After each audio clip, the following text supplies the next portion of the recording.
That's going to be, oh, deer. Assholes.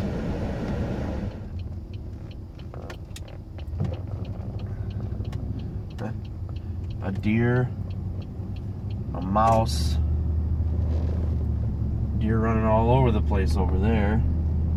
I don't know if you guys can see that on camera. I don't think the camera was high enough, but there were mice running across the road. There was a deer standing in front of that guy's driveway or house.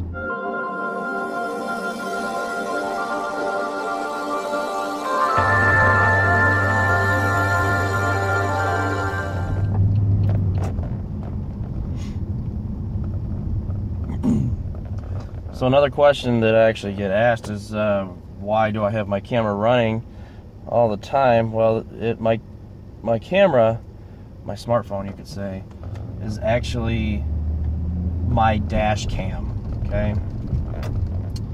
The reason that I have it is because more and more accidents these days are happening when there's no clear witnesses, and it is quite literally your word against their word.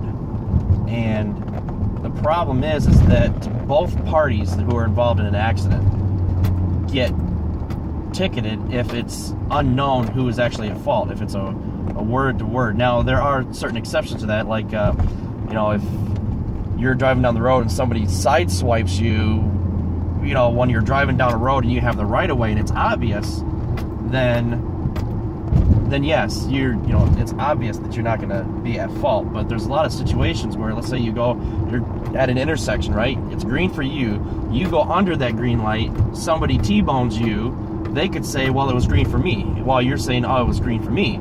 And right there, you both get ticketed. You're both at fault. Now, in this state, we have what's called no-fault insurance. So basically, both parties are liable.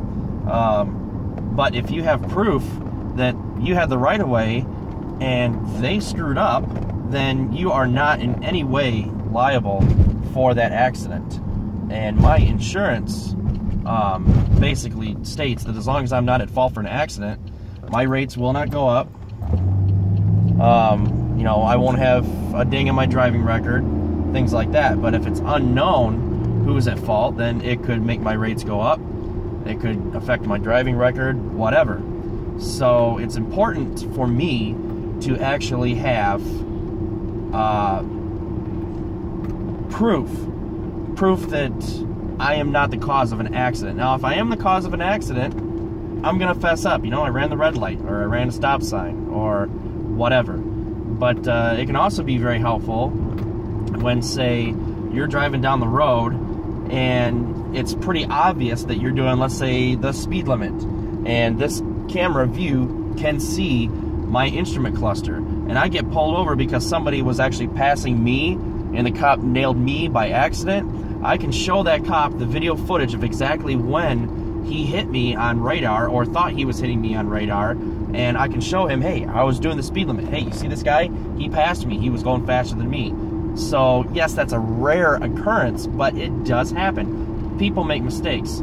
Cops make mistakes. It happens. Things like that happen. So, you know, it's just one of those things where I just like to have a nice insurance policy in the car. If somebody hits me and it's their fault and there's no clear witness or clear evidence at who is fault, I will have my video camera to prove that I was right. And I don't have to worry about being liable for an accident that was clearly not my fault. And I've actually read stories of people who get very violent. And I was reading this online probably about a year ago, that when a person who causes an accident, let's say they T-bone you, and they walk away from the accident, you walk away from the accident, when they find out, before the cops even get there, that you have them on camera, they will find a way to destroy that camera, or, you know, whatever. And then again, it's your word against theirs. Now, these are extreme cases we're talking about here, but things like that do happen. So it's best that if you do get in an accident, somebody else causes it, you wait till the cops get there, and then you say, hey, I've got this on video camera. Walk up to the cop with the video evidence and present it, rather than get out and say, hey, you asshole, I got you on camera, because then it can lead to all sorts of other issues. So, anyway, I'm gonna go get a sub. Bring on the bacon.